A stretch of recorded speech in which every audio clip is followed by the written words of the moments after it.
বাবা মার আদরের সন্তানগুলো ম্যাক্সিমামই তারা বাস্তবতা সম্বন্ধে কিছু বোঝে না, কিছু জানে না। বাইরের যে একটা জগৎ আছে, বাইরের যে একটা পৃথিবী আছে, সে সম্পর্কে তাদের কোনো ধারণাও থাকে না। কারণ ওই যে অতি আদরে থাকে বাবা মার কাছে। যখনই বাবা মার কাছ থেকে দূরে চলে যায়, তখনই হয়তো তারা বাস্তবতার সম্বন্ধে সব কিছু বুঝতে থাকে, জ্ঞান অর্জন করতে থাকে, বাইরের মানুষ সম্পর্কে তাদের ধারণা আসতে থাকে আস্তে আস্তে। আসলে একটা কথা কি, খারাপ পরিস্থিতিতে না পড়লে মানুষ মানুষ চিনতে পারে না। আপনি ভালো সময়ে থেকে যে শিক্ষা অর্জন করতে পারবেন, খারাপ সময়ে থাকলে তার থেকে বেশি বেশি শিক্ষা অর্জন করতে পারবেন।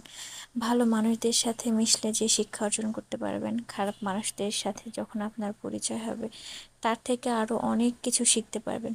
অবশ্যই সেটা আপনার জীবনে অনেক কাজে লাগবে। কোন মানুষদের সাথে মিশলে আপনার ভালো হবে, কাদের সাথে মিশলে আপনার খারাপ হবে, এগুলো আপনি তখন নিজে নিজেই বুঝতে পারবেন।